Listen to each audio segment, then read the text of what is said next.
Selamat siang. Tuhan memberkati. 우리 시간 한번 요 두 마디만 배웠으면 좋겠습니다. Selamat siang은 인도네시아 말로 점심 때 하는 인사입니다. Selamat siang.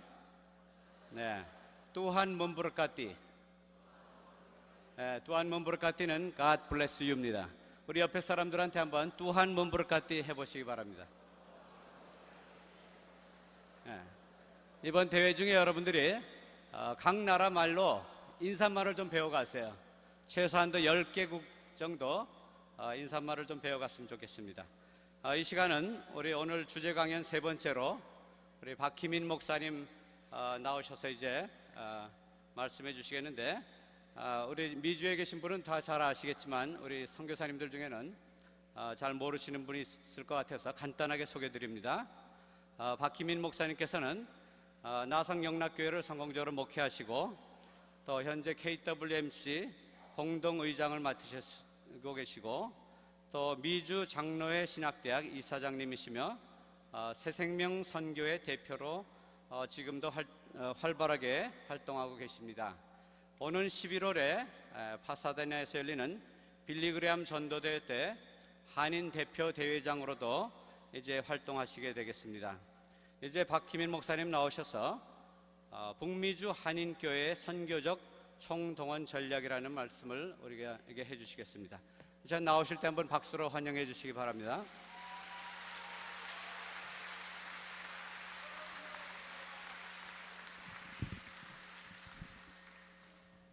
성경 말씀 창세기 12장 1절부터 몇 절을 봉독하겠습니다. 여호와께서 아브라함에게 이르시되 너는 너의 본토 친척 아비 집을 떠나 내가 내게 지시할 땅으로 가라. 내가 너로 큰 민족을 이루고 내게 복을 주어 내 이름을 창대케 하리니 너는 복의 근원이 될지라. 너를 축복하는 자에게는 내가 복을 내리고 너를 저주하는 자에게 내가 저주하리니 땅의 모든 족속이 너를 인하여 복을 얻을 것임이니라 하신지라. 이에 아브라함이 여호와의 말씀을 쫓아갔고 롯도 그와 함께 갔으며 아브라함이 하란을 떠날 때에 그 나이 75세였더라. 아멘. 금년은 미주 한인교회가 이민 및 선교 200주년을 향한 첫 발걸음을 옮겨놓는 아주 뜻깊은 해입니다. 그래서 지난해는 한인 이민 및 선교 100주년 행사를 하와이를 위시해서 미주 대륙에서 많이 가졌댔습니다. 지난 100년의 한인 이민자들의 삶의 발자취는 그렇게 기쁨과 축제와 영광과 소망적인 발걸음만은 아니었습니다. 이런 우스운 조크가 있습니다. 어떤 분이 엘리베이터를 탔습니다. 근데 어느 분이 방구를 끼고 떠나갔습니다. 그래서 혼자 그 냄새를 맡고 있는 기분, 황당함이라 그렇게 부릅니다. 얼마 후에 젊은 어머니와 딸이 엘리베이터로 들어왔습니다. 두 모녀는 아주 이상한 눈초리로 이 사람을 쳐다보고 있습니다. 이때 기분을 억울함이라 그렇게 부릅니다. 그때 딸이 엄마를 향해서 말합니다. 엄마, 이 아저씨가 방구를 끼는가 봐. 그때의 기분은 당황입니다. 그러자 어머니가 하는 말이 사람은 누구나 다 방구를 낀단다 하고 엘리베이터를 모녀가 떠나갑니다. 그때의 기분은 분노입니다. 지난 100년간의 우리 한인 이민 역사의 발자취는 사실은 황당함과 억울함과 당황과 분노로 점철된 100년이었다 해도 과언은 아닌 것입니다. 그렇다면 이제 200주년을 향한 우리 이민자들의 삶의 의미와 실존적 의미와 사명이 무엇이라고 생각합니까? 200년 후에 코리안 아메리칸 커뮤니티가 이 땅에 어떻게 세워지기를 원하는 것입니까? 이런 질문을 우리가 심각하게 던져보지 않을 수 없는 것입니다. 우리 민족의 역사를 살펴보면 19세기까지는 별로 민족적 이동이 없었습니다. 물론 백제가 망하면서 귀족들이 일본으로 건너간 기록이 있습니다. 임진왜란 때 수만 명의 전쟁 포로로 일본에 끌려가 살게 된 기록을 우리는 알고 있습니다. 그 외에는 별로 민족적 이동이 없었습니다. 그러나 20세기 되면서 갑자기 하나님께서 우리 민족을 세계 모든 곳으로 흩어놓아 주신 것입니다. 그래서 지금 600만 명이라고 하는, 남한 인구의 10분의 1이 넘고 남북한 합해서도 약 10분의 1이 되는 많은 우리 민족이 코리안 디아스포라로 살아가고 있습니다. 북미에만 200만 이상이 살고 있습니다. 이렇게 흩어져 살게 하신 하나님의 섭리와 뜻이 무엇인가?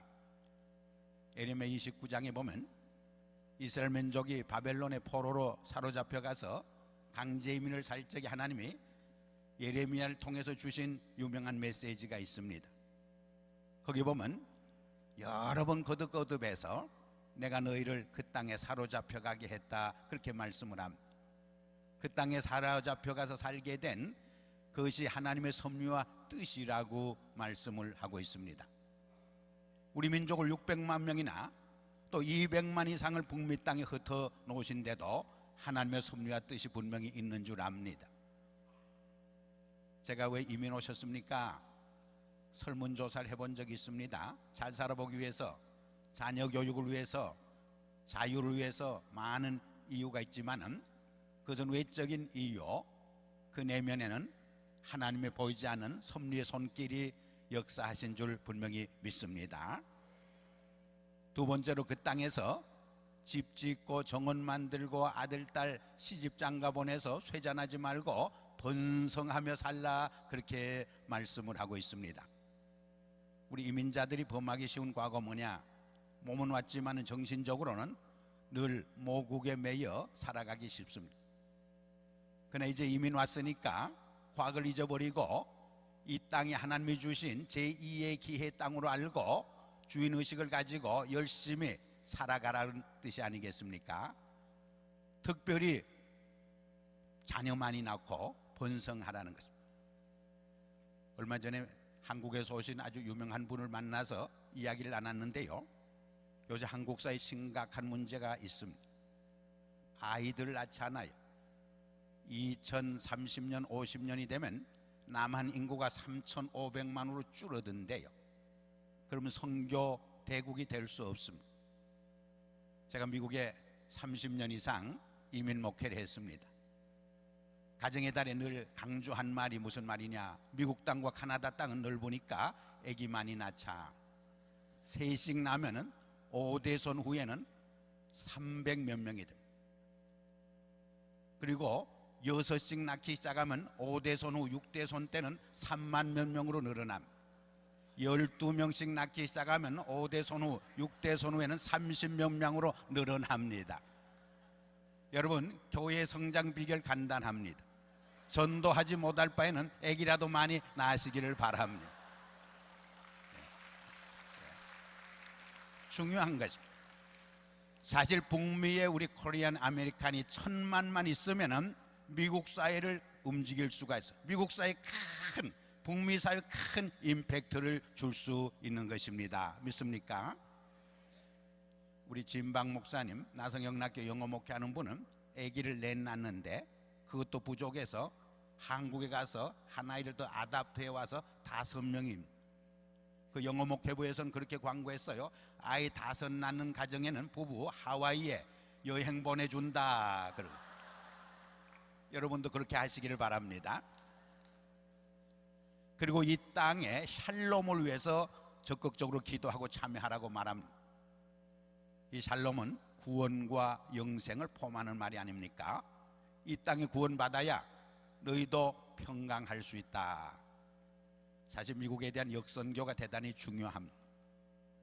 미국은 민주주의와 복음을 세계에 많이 수출도 하지만은 태폐 문화도 많이 수출을 합니다.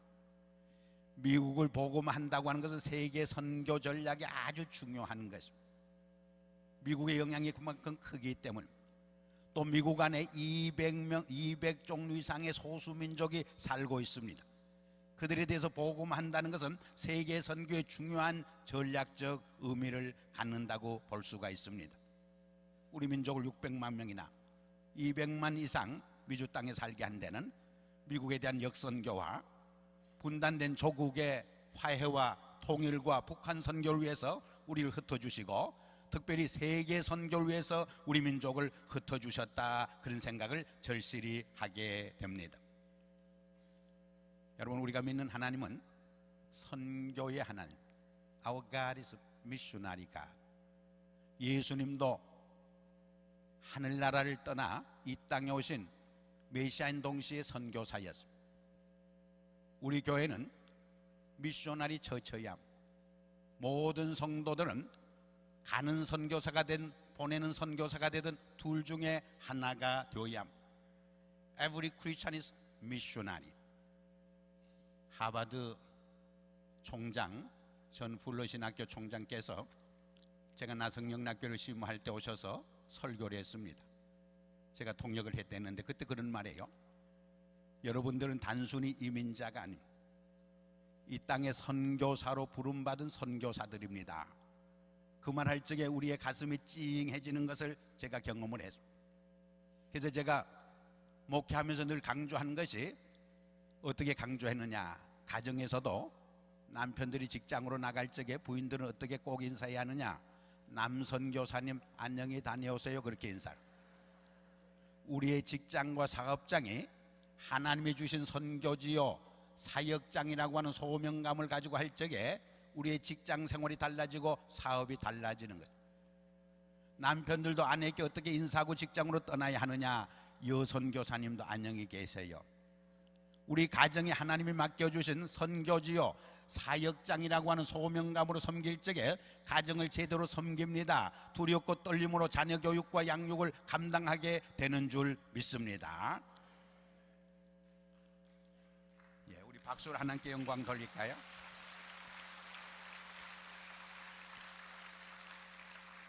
영국의 유명한 선교신학자인 존 스타트는 제가 읽은 창세기 12장을 읽으면서 이렇게 해석을 했어요.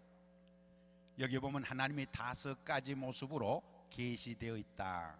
첫째는 God of History, 역사 속에 개입하시는 하나님으로 나타났습니다.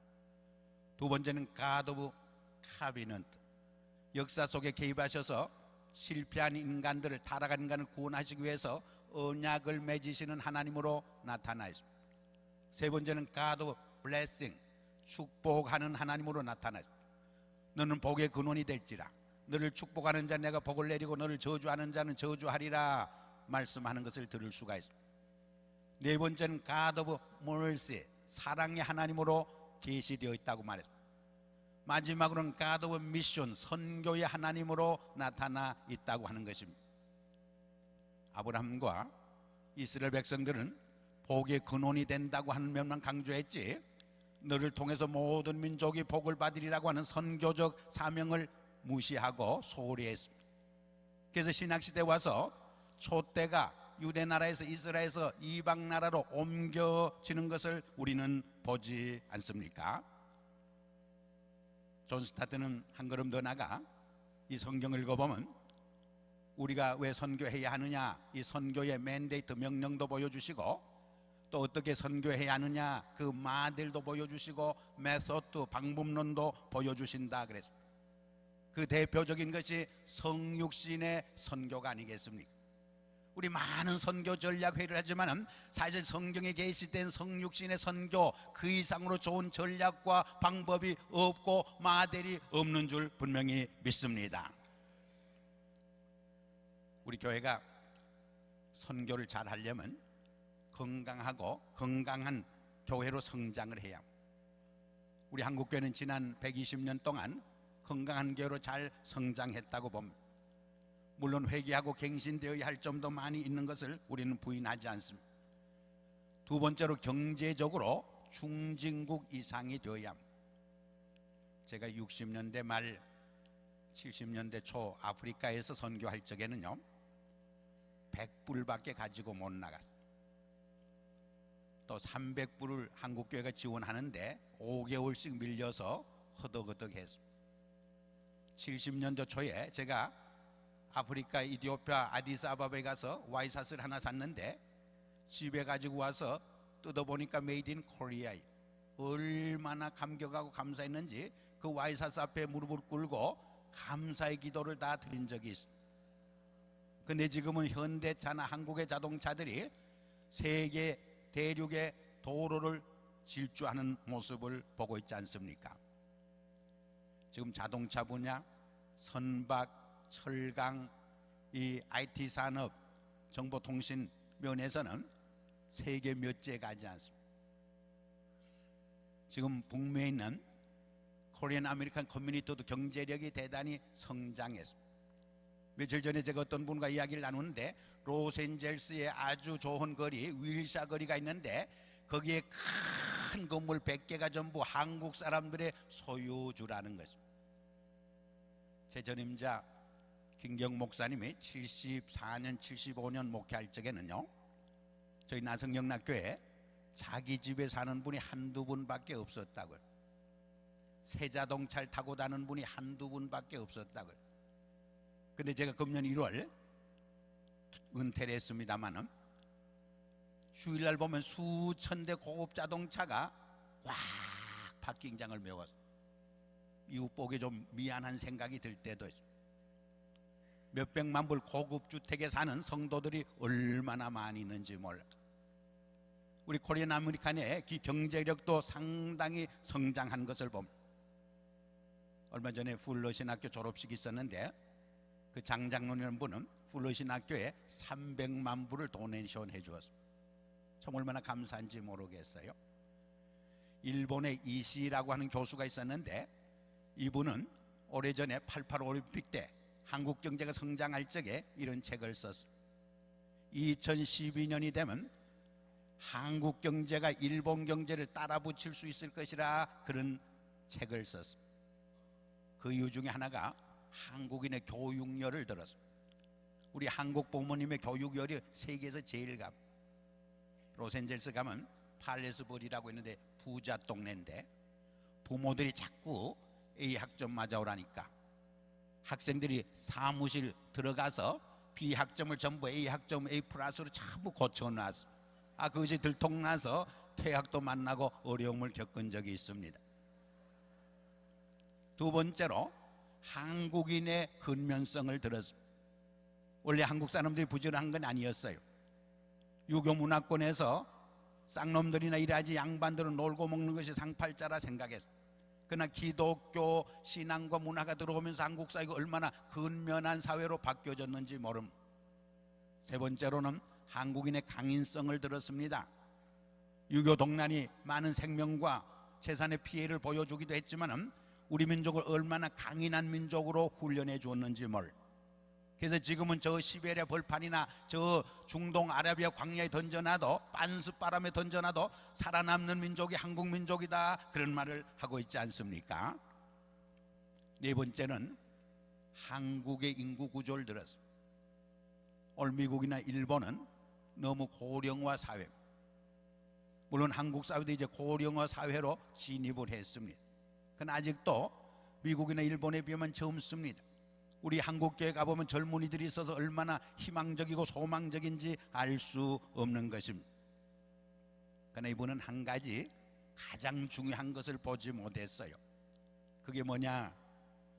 1200만 한국교회 성도의 잠재력을 보지 못했어요. 저는 뭐니 해도 한국 민족에게서 가장 큰 비전은 1200만 한국 크리스찬에 있는 줄 믿습니다. 이것이 한국교회 비전이요, 한국교회 가장 큰 자산이요, 이것이 가장 값진 것이라 분명히 믿습니다.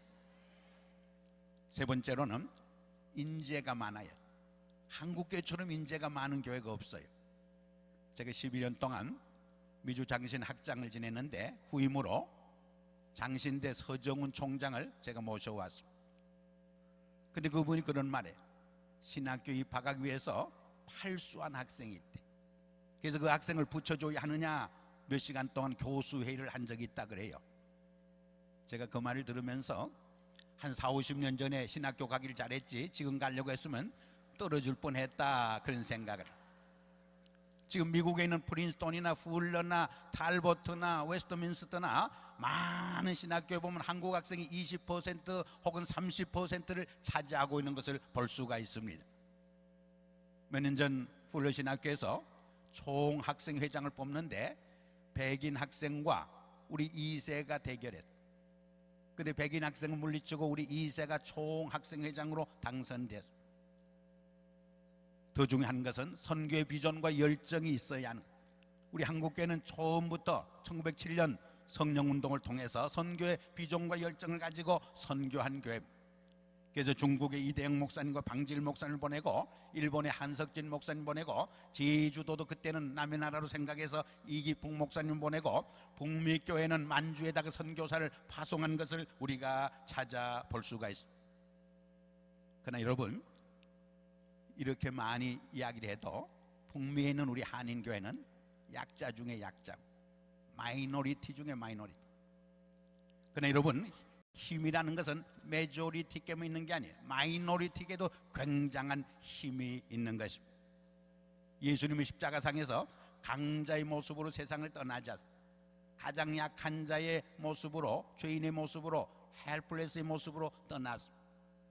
그러나 그 십자가 밑에 나갈 적에 우리의 모든 죄짐이 벗어지고 우리의 상처가 치유되고 모든 아픔에서 해방되는 것을 경험하지 않습니까?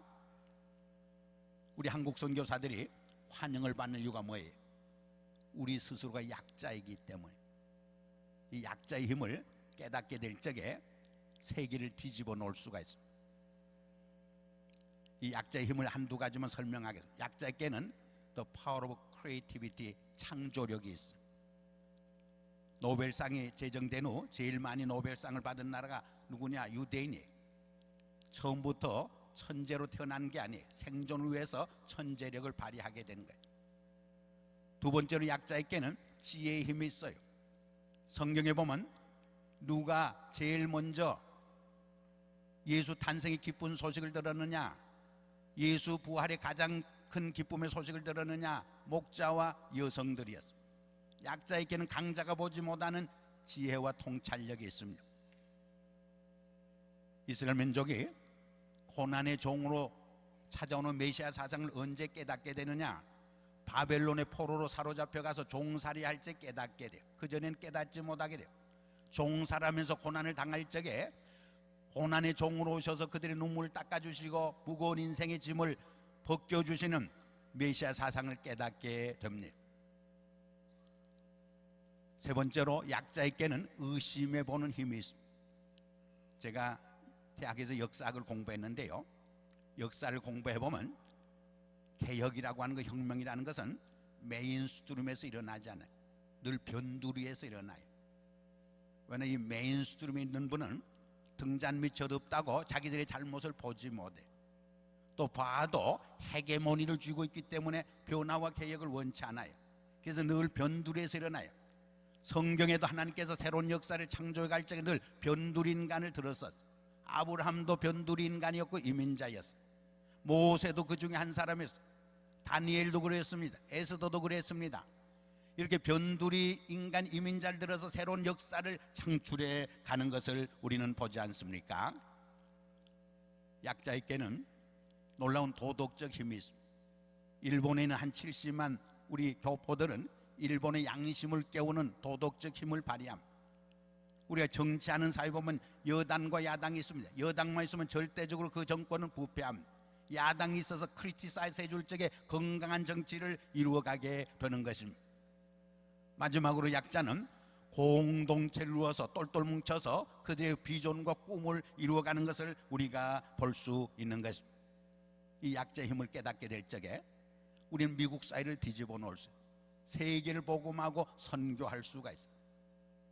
사실 초대 교회와 우리 3,500 이민교회를 비교하면 우리가 인적 자원이나 물적 자원이나 은사면에서 몇십 배 더 풍성합니다. 그런데 초대 교회는 그 연약한 교회가 세계를 복음화했어요.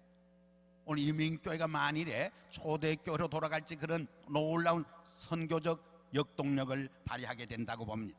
그 점에서 몇 가지 구체적인 이야기를 하려고 합니다. 우리가 정말 세계를 변화시키고 선교하는 공동체가 되기 위해서 먼저 기도 운동이 일어나야 하는 것입니다. 위대한 영적 부운동, 각성운동, 전도운동, 선교운동은 다 기도운동에서 시작됐다는 것을 우리가 수십 차례 지금 듣고 있습니다. 영어에 praying Christian is a powerful Christian이라는 말이 있어요. 기도하는 크리스찬이 가장 힘이 있어요. 참으로 지혜로운 사람은 기도함으로 성령님이 역사케 합니다. 미련한 자는 자기가 모든 것을 하려고 합니다. 그럴 적에 오히려 모든 것을 하지 못하게 됩니다. 지혜로운 사람은 기도함으로 하나님이 역사하시고 성령님이 역사케 하는 것을 우리가 볼 수가 있습니다. 어떤 분이 예수님의 12제자를 유명한 컨설테이션 회사에 의뢰해서 자격을 심사해 달라고 그랬다. 가룟 유다만 겨우 합격선에 들어가고 11제자는 전부 자격 미달 낙제생이었습니다. 그런데 성경에 보면 가룟 유다는 예수님을 팔아먹는 반역자가 됐습니다. 그러나 그 무시간 11제자가 세계를 뒤집어 놨어. 세계를 보고만 시키는데 역동적인 역할과 기수의 역할을 했어요. 그것이 어떻게 가능했습니까? 여러분, 지난 200년 동안 IQ가 높아야 머리도 좋고 성공한다고 생각했어요. 그런데 어떤 교육학자가 컴퓨터로 마귀의 IQ를 조사해 봤더니 얼마가 나오느냐? 6천이 나오더래요. 인간의 IQ가 아무리 높아도 마귀의 그 괴술과 강도를 이겨낼 수 있겠습니까? 지난 50년 동안은 IQ보다 EQ가 높아야, 감성지수가 높아야 성공하고 무슨 일을 잘한다, 행복하게 산다, 그렇게 생각했어요. 인간관계도 좋고. 그러나 최근에 와서는 이론이 달라져요.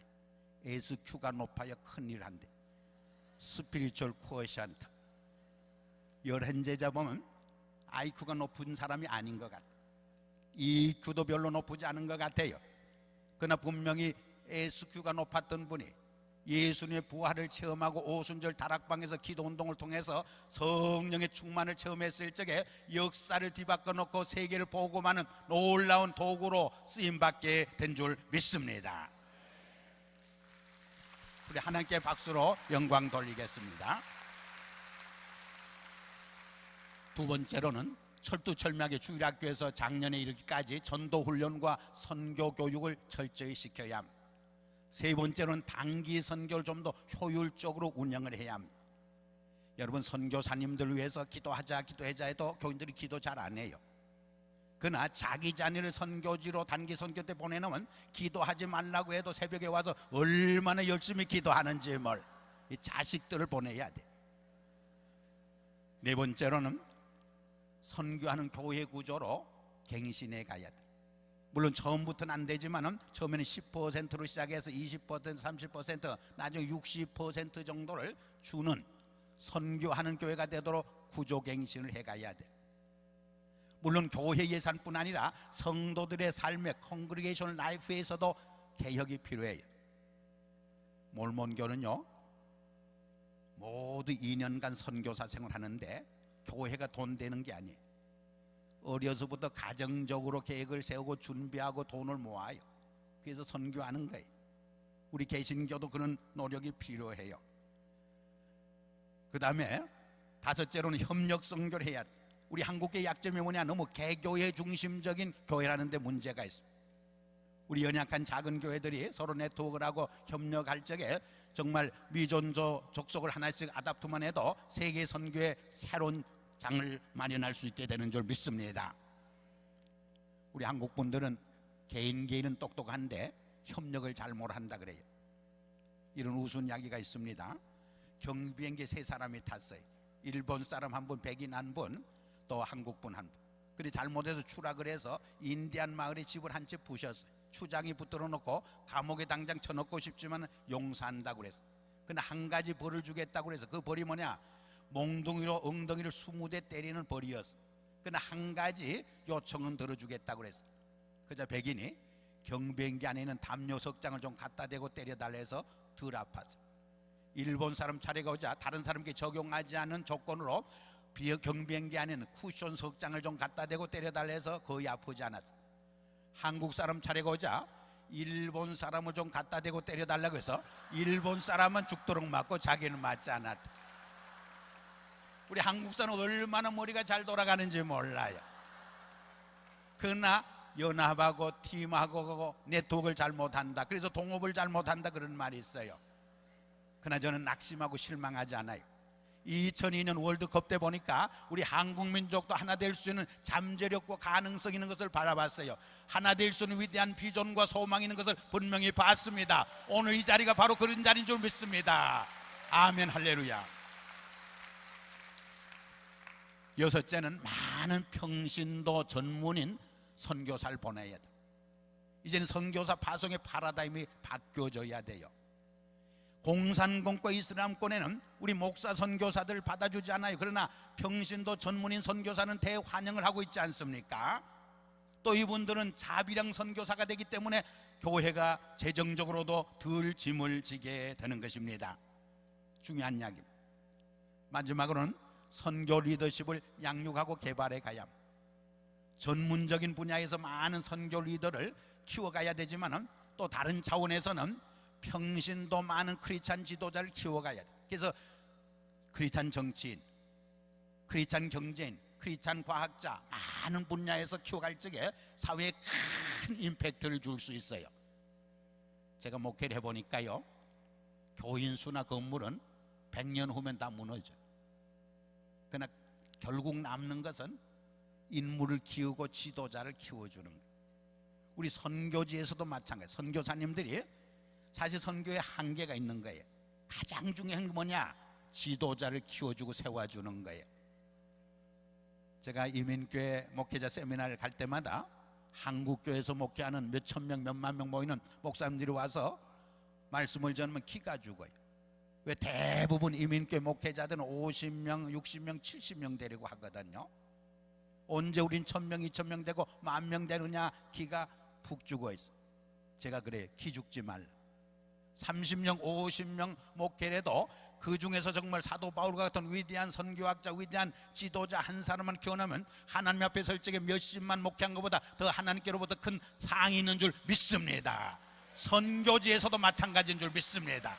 여러분을 통해서 위대한 지도자들이 세계를 바꿔가는, 세계를 움직이는, 세계를 복음하는 위대한 지도자가 나오기를 주의 이름으로 축원합니다. 우리 아까 오대원 목사님께서 기도하셨는데, 사실 제가 좀 기도를 하기를 원했는데 이 시간 짧은 시간이지만 2, 3분 동안 기도하기를 원합니다. 우리 하나님 앞에 이 시간은 서서 기도하는 게 아니라 좀 무릎을 꿇고 기도하기를 원해요. 무릎을 꿇고 우리 기도함으로 성령 충만 임해서 정말 우리 미주교회가 선교의 도구로 쓰임받게 하시고 세계를 복음하는 놀라운 역동적인 역사가 일어날 수 있도록 우리 무릎 꿇어보지 못한 성도님들 한번 선교대에 오셔서 한번 하나님 앞에 무릎 꿇고 간절히 눈물을 흘리면서 부르짖는 시간 한 2, 3분 동안만 갖고 점심 식사하러 가겠습니다. 우리 다 같이 무릎 꿇고 기도하겠습니다. 오 주여 믿습니다. 주여 성령 충만케 하여 주시옵소서. 우리를 선교의 도구로 써주시옵소서. 오 순절 다락방에 성령 충만이 내는 것 같이 이 자리에 성령 충만하게 임재하여 주시옵소서. 우리의 성령의 도구로, 선교의 도구로 사용하여 주시옵기를 간절히 바라옵고합니다. 3,500개 북미 교회를 새롭게 하여 주시옵소서. 변화시켜 주시옵소서. 각 성도가 선교사임을 깨닫게 해 주시옵소서. 가는 선교사가 되고 보내는 선교사가 되게 하여 주시옵소서. 오 주여 새로운 20세기에 21세기의 선교의 장을 열게 하여 주시옵소서. 한국교회 리더십을 하나님께서 축복하여 주시옵소서. 우리 선교사님을 축복하여 주시옵소서. 우리 성도님들을 무장시켜 주시고 성령으로 충만케 하여 주시옵소서. 믿습니다. 역사하여 주시옵소서. 도와주시옵소서. 우리는 힘이 없습니다. 성령의 역사를 제한하지 않게 하여 주시옵소서. 믿습니다. 하나님 홀로 영광 받아 주시옵소서. 예수 그리스도 이름으로 감사하며 기도하옵나이다. 아멘. 우리 뜨겁게 박수를 하나님께 영광 돌리고 마치겠습니다.